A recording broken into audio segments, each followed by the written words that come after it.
Baik, pada kesempatan ini kita akan membahas tentang dielektrikum. Ya, ini ada hubungannya dengan kapasitansi, ya.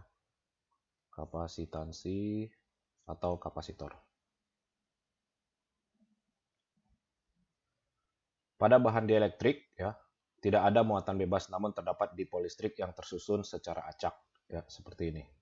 Dia tidak ada muatan bebas, artinya dia balance, tapi dia merupakan dipol-dipol listrik. Jika ditempatkan di dalam medan listrik luar, ya, kita taruh dia di sebuah medan listrik yang disebut E0, maka susunan dipol ini menjadi terpolarisasi. Artinya dia ketika kita taruh positif di sebelah kiri, negatif di sini, maka yang negatif akan mengarah semuanya ke positif dan yang positif akan mengarah ke negatif. Ya, hal ini misalnya kita punya keping sejajar, ya, keping metal sejajar, ya, kita tempatkan suatu bahan, ya, bahan di tengah-tengahnya. Kalau sebelumnya kita berbicara bahwa isolatornya itu adalah udara, ya, sebelumnya adalah udara. Nah, ini kita tempatkan suatu bahan, ya, yang disebut dengan bahan dielektrik. Bahan dielektrik.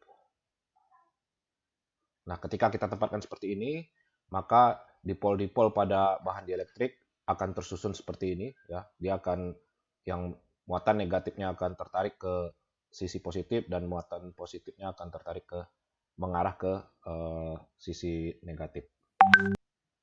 Nah, ketika tersusun seperti ini, pada awalnya kita tahu ada medan listrik dari positif ke negatif, ya. Ketika ini dielektriknya adalah udara, ya. Itu yang disebut dengan E0 tadi. Ya, dari positif dia ke negatif E0.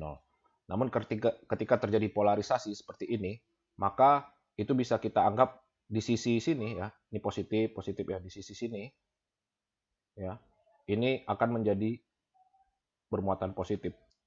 Sementara di sisi sini ini akan menjadi muatan negatif. Nah, dengan adanya kondisi ini, maka akan terjadi yang disebut dengan medan listrik induksi dari positif ke negatif, ya. Maka ini ada medan listrik induksi dari sisi yang positif ke yang negatif, ya, seperti ini. Nah, kondisi seperti ini menyebabkan apa? Ya, rapat muatan induksi, ya, menghasilkan medan listrik induksi yang arahnya berlawanan dengan arah medan listrik luar. Yang tadi kita punya E di sini, ya. Kemudian kita punya E lawan, ya. E induksi, E induksi. Akibatnya medan listrik di dalam kapasitor akan menjadi lebih lemah dibandingkan luar kapasitor, ya. Yang awalnya katakanlah dia ada di sini ada misalnya katakanlah 15 garis, ya, garis medan. Karena adanya lawan, dia akan berkurang. Ya, di sini menjadi 1 2 3 4 5 6 menjadi 7 garis, ya. Nah, ini melambangkan dari positif ke negatif itu melemah.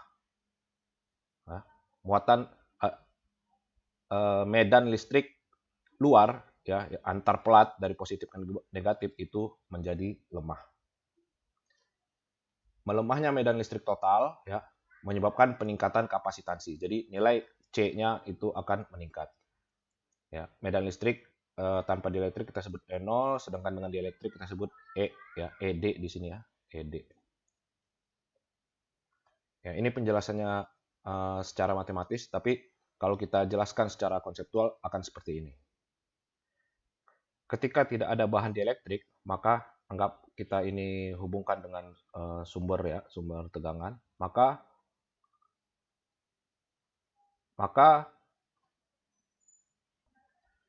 dengan medan listrik yang tinggi, ya, antar keping positif dan keping negatif dengan medan listrik yang tinggi, maka V yang terjadi antara kedua keping ini, ya, ya, V yang terjadi itu akan semakin cepat bertambah. Artinya dia akan semakin cepat menyamai tegangan sumber. Jadi kalau misalnya di sini 10 volt, dia akan cepat mencapai 10 volt di sini. Ketika dia mencapai 10 volt, artinya dalam kondisi balance, maka perpindahan elektron, ya, perpindahan elektron itu akan menjadi semakin sedikit. Dalam artian maka elektron bebas yang mampu ditampung pada sisi negatif ya, misalnya di sini pada sisi negatif, dan elektron bebas yang meninggalkan sisi positif ya, itu jumlahnya akan menjadi lebih sedikit daripada kalau kita menggunakan dielektrik. Jadi kalau misalnya di sini kita hubungkan ya seperti ini, maka dengan medan listrik yang lemah, maka elektron itu berpindah dengan jumlah yang lebih banyak. Ya, dia mampu berpindah dalam jumlah yang lebih banyak karena medan listriknya kecil. Sehingga untuk mencapai tegangan yang sama dengan tegangan sumber, dia membutuhkan elektron yang lebih banyak. Ya. Jadi elektronnya bergerak, tegangannya naik, sehingga semakin banyak elektron yang bergerak, maka tegangannya akan semakin besar. Dengan medan listrik yang kecil, maka dia membutuhkan elektron yang lebih banyak supaya mencapai tegangan yang sama, balance dengan tegangan sumber. Itu secara konseptual. Nah, secara matematisnya kita lihat V0 ya, pada kondisi tanpa dielektrik itu kita tahu E0D, sementara muatan itu kita dapat hitung dari kapasitansinya dan V0-nya. Kemudian kita di sini ada yang namanya K, konstanta dielektrik, yaitu perbandingan dari medan listrik ketika tanpa dielektrik ya, vakum, dan dibagi dengan medan listrik dengan dielektrik ya. Kita bisa susun ulang seperti ini. Kemudian kita bisa hitung tegangannya dengan dielektrik, yaitu ED dikali D. ED kita tahu ini ya, kita masukkan, maka kita akan dapatkan tegangan akhirnya itu adalah V0 dibagi K ya. V0 ini ketika dia vakum. Kemudian kapasitansinya kita bisa hitung, yaitu Q per V kapasitansi. V-nya ini VD dan Q-nya ini adalah sama ya. Q-nya ini adalah sama. Maka sama dengan Q V0 per K ya. Kita masukkan VD-nya ini. Kemudian kita selesaikan, maka kita akan peroleh nilai akhirnya itu adalah epsilon AD. Nah, epsilon ini adalah K dikali epsilon 0. Epsilon 0 adalah ketika dia vakum ya. Jadi kalau kita selesaikan di sini C0, kita tahu C0 itu adalah ini ya, Q per V0, atau kita tahu C0 itu sama dengan epsilon 0 AD ya. AD. Jadi ini kalau kita masukkan di sini epsilon 0 AD, maka kita akan peroleh C0 ya. Atau kita bisa susun ulang seperti ini. AD-nya kita samakan karena luas penampangnya sama, jaraknya sama, tapi yang berbeda adalah dielektriknya. K epsilon 0 atau epsilon. Ya, itu disebut dengan permitivitas dielektrik. Sementara K adalah disebut konstanta dielektrik. Oke.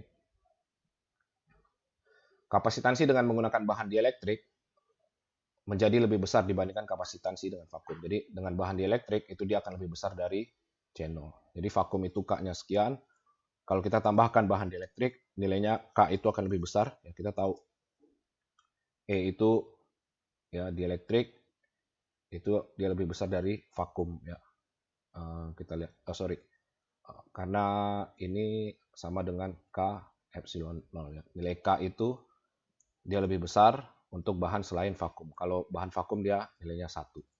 Maka dengan epsilon D lebih besar daripada epsilon 0, kita tahu kapasitansinya akan menjadi lebih besar. Karena kita tahu kapasitansi itu adalah epsilon dikali A per D ya.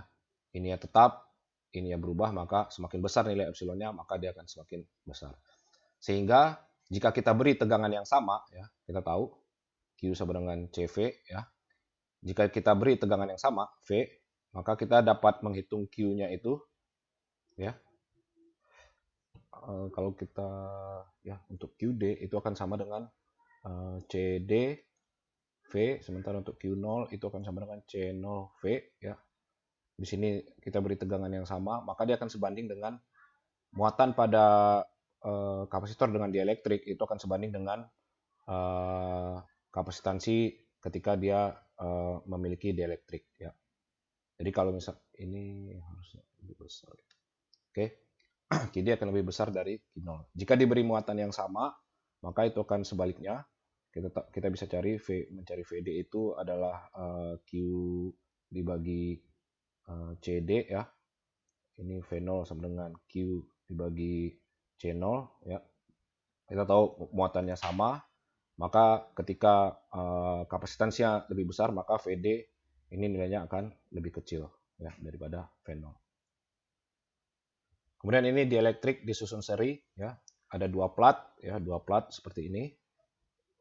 Kemudian kita berikan dua dielektrik yang seri seperti ini ya dengan ketebalan D1, D2. Maka ini sama saja ketika kita menyusun kapasitor secara paralel ya. Ini adalah C1, C2 di mana C1 itu dia akan epsilon 1 ya ini. Luas penampangnya sama dibagi dengan D. Dalam hal ini D1 ya, D1. C2 itu akan sama dengan epsilon 2 yang ini dikali dengan A dan dibagi dengan D2 ya tebalnya. Nah, kalau kapasitor disusun secara seri, maka kita bisa cari kapasitansi totalnya seperti ini, seper C1 dan seper C2 ya. Ini penurunan rumusnya kalian bisa lihat. Kemudian kalau dia disusun secara paralel ya. Paralel seperti ini.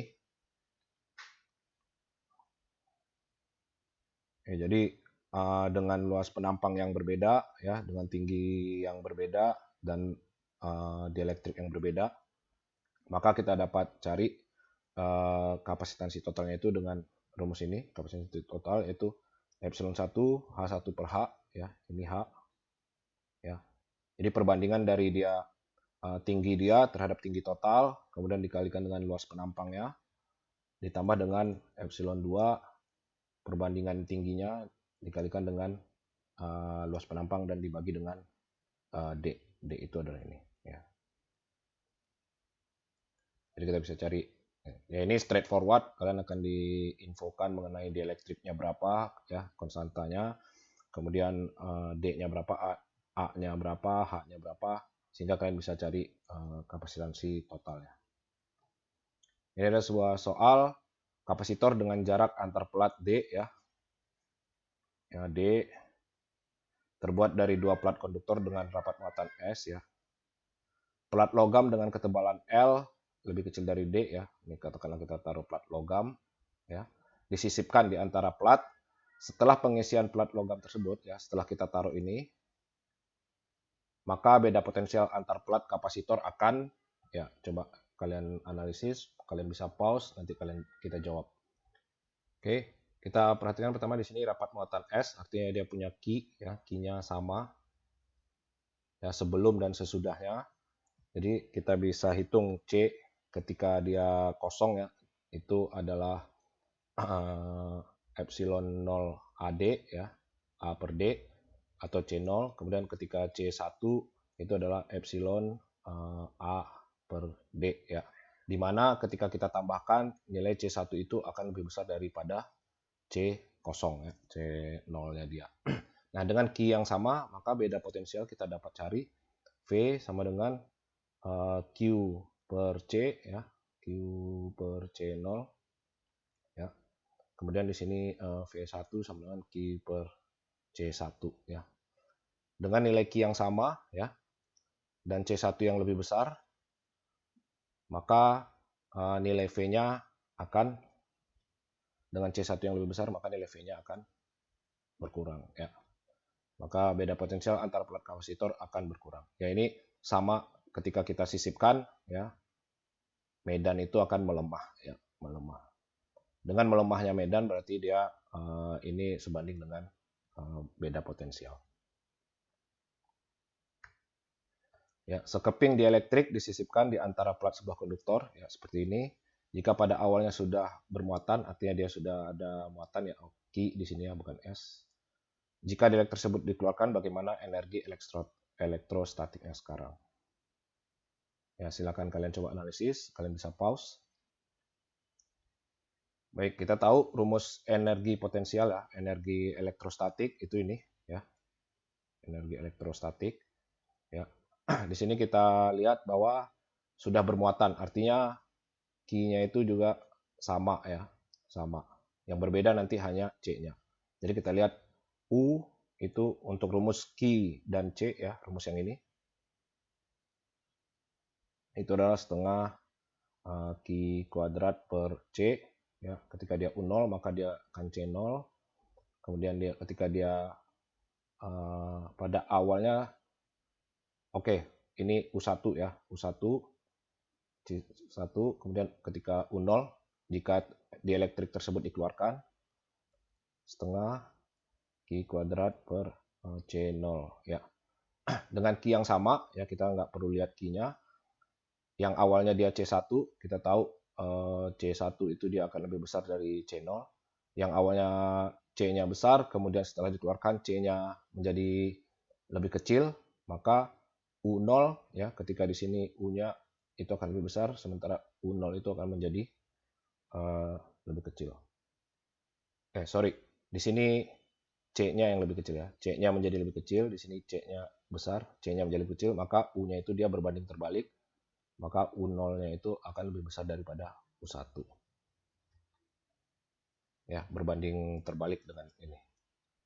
Maka dia akan lebih besar ya, lebih besar. Kemudian latihan 3, kapasitor plat sejajar dihubungkan dengan baterai yang memberi beda potensial konstan V ya. Plat sejajar dihubungkan dengan baterai ya. V di sini. Dengan kondisi baterai tetap terhubung, plat kaca mengisi ruang di antar plat ya. Kita masukkan di sini plat kaca. Ya. Maka energi yang tersimpan akan, nah ini sama kebalikan dengan yang tadi yang kita ketahui C0 ya. Ketika C0 ini dia akan lebih kecil dari C1 ketika kita sisipkan. Maka kalau kita lihat rumusnya tadi dengan V yang sama, berarti yang kita lihat adalah ini ya. V-nya sama, dia akan berbanding lurus dengan C. Ketika C0-nya lebih kecil dari 1, maka nilai U-nya itu U0 itu dia berbanding lurus akan dengan sama, akan lebih kecil dari U1. Maka ketika kita isikan plat kaca, maka energinya itu akan bertambah ya. Yang perlu jadi acuan di sini adalah dia konstan V ya. Jadi yang kita lihat di sini V, kalau yang sebelumnya yang kita lihat itu adalah Q. Kemudian soal berikutnya, sebuah kapasitor C1 ya ini dimuati sampai beda potensial V0. Jadi awalnya itu dia punya baterai gitu ya, yang V0. Jadi setelah dia sama, baterai ini dilepas sehingga dia mempunyai V0. Baterai kemudian dilepas dan kapasitor dihubungkan dengan kapasitor C2. Ini C2, jadi saklarnya ini ditutup. Yang tidak bermuatan, jadi ini kosong. Tentukan beda potensial akhir V kombinasi tersebut, energi tersimpan dan sesudah saklar. Ya. Kita tahu Q0-nya itu akan sama dengan Q1, Q2. Kemudian ini kita turunkan C1V0, C1V, C1V. Karena tegangan akhirnya dia akan sama ya. Ketika dia dihubungkan maka muatan akan bergerak ya, akan berpindah ya, muatan akan berpindah sehingga pada hasil akhirnya V di sini akan sama dengan V di sini ya. Maka kita bisa selesaikan ini untuk mencari V itu adalah V0 dikali dengan perbandingannya dia C1 C2. Maka V-nya itu akan sama dengan C1 dibagi C1 tambah C2 dikali dengan V0. Energi tersimpan itu sama. Kita bisa gunakan ini, perbandingan ini, karena energi itu dia sebanding dengan tegangan. Kita bisa langsung, dia akan sebanding dengan U0. Sebelum